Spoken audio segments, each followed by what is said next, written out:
कली के अन्यायियों की काली माया क्या है? इसने देवी राधा को कैसे घेर रखा है? हेलो फ्रेंड्स, बहुत से संत जैसे सूरदास, हरिदास, कृष्णदास, जस खान देवी राधा और श्री कृष्ण के भक्त हैं। ये देवी राधा को पूर्ण शक्ति या जगदम्बा मानते हैं।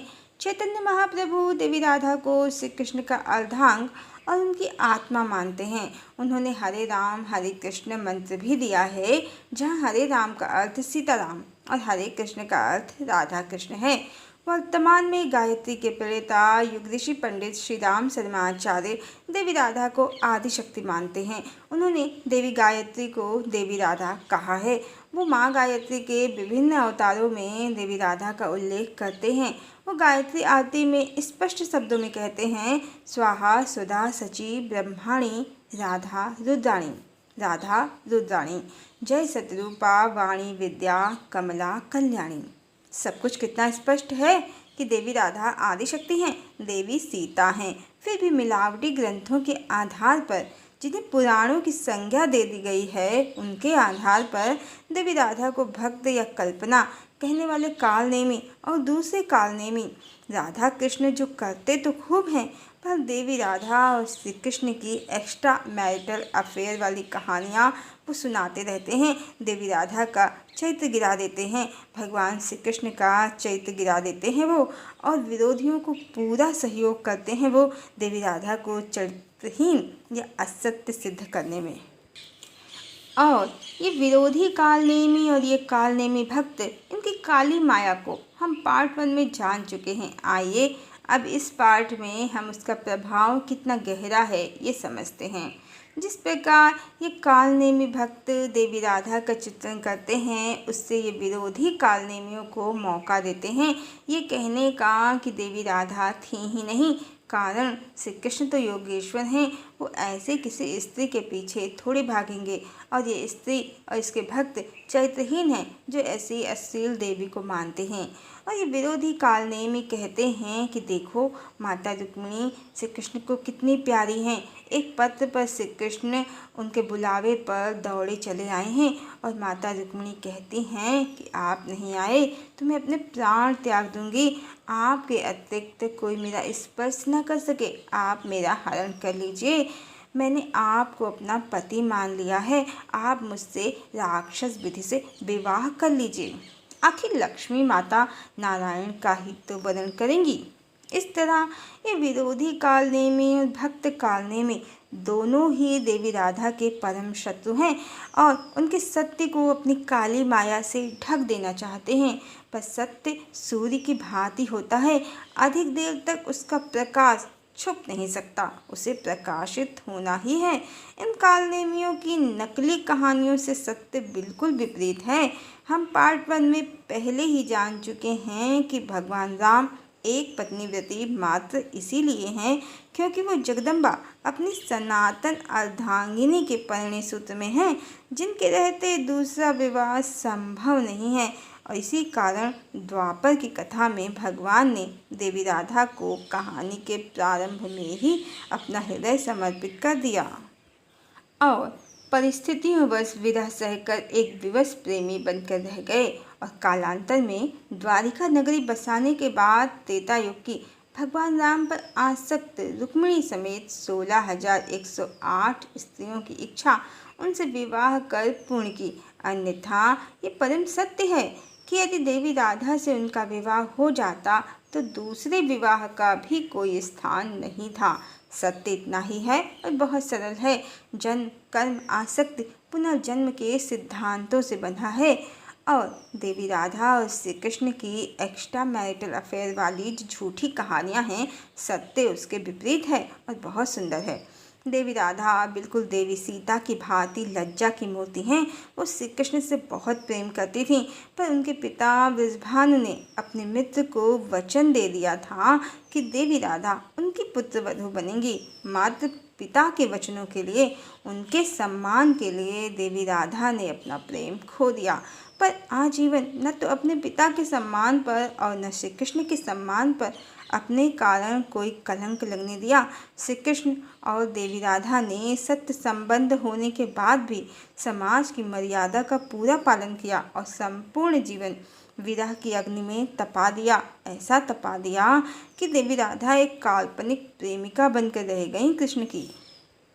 और रुक्मिणी को देवी सीता सिद्ध करने के लिए जो कालनेमी अलंकारिक बातें करते हैं, तो अवश्य भागवत की कथा में देवी रुक्मिणी का जो पत्र पढ़ा जाता है, गाया जाता है, उसे अवश्य जानना चाहिए। उस पत्र के अनुसार देवी रुक्मिणी श्री कृष्ण से कहती हैं कि आप कुल, शील, रूप, सौंदर्य, आयु, धन, बल सब दृष्टि से अद्वितीय हैं, इसलिए मैंने आपको अपना पति मान लिया है। ऐसी कौन सी कन्या होगी जो विवाह योग्य समय होने पर आपको पति रूप में वरण न करेगी। यदि आप नहीं आए मुझे लेने तो मैं प्राण त्याग दूंगी।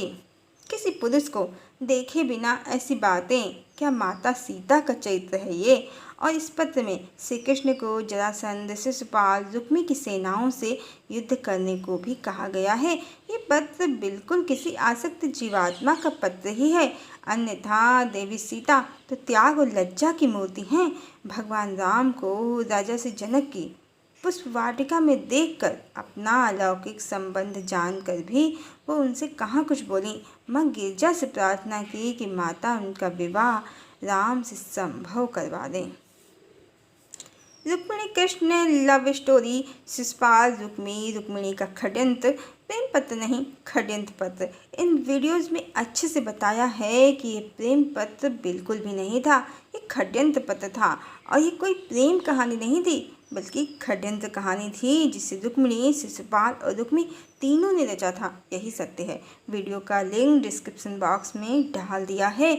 अन्यथा जो देवी रुक्मिणी सीता होती, उनका लिखा हुआ प्रेम पत्र षड्यंत्र पत्र ना होता तो कोई कारण नहीं बनता कि श्री कृष्ण पुनः पुनः विवाह करें और रानियों पटरानियों का मेला लगा दें।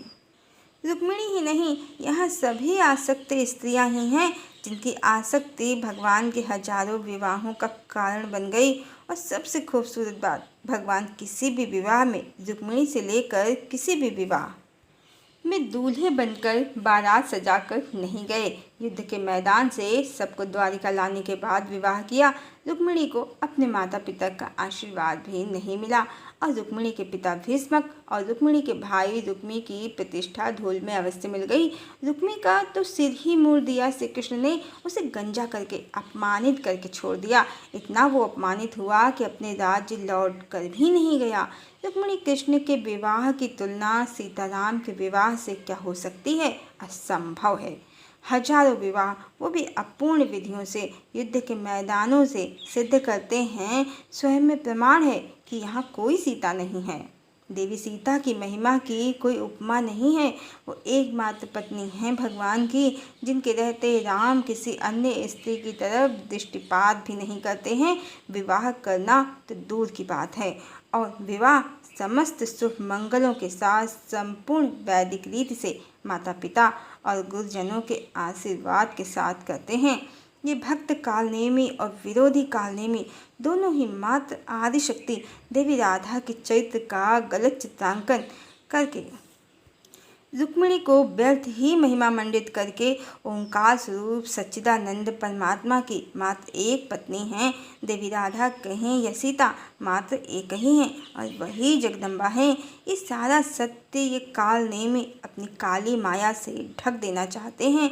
इनकी माया का विस्तार इस तरह समाज में छा गया है कि इसका पार सिर्फ वही पा सकता है जिस पर हरि की विशेष कृपा हो, अन्यथा समाज इनका अंधा अनुकरण कर रहा है, बिना कुछ सोचे समझे कि परमात्मा कितने आदर्शमय, तपोमय, मर्यादा पुरुषोत्तम योगेश्वर हैं, सच्चिदानंद हैं, ओंकार स्वरूप हैं। सब भगवान को रसिया समझ बैठे हैं और देवी राधा को जो आदिशक्ति हैं उन्हें चैत्यहीन, अश्लील और भी जाने क्या क्या न सुनने योग्य शब्द कहते हैं।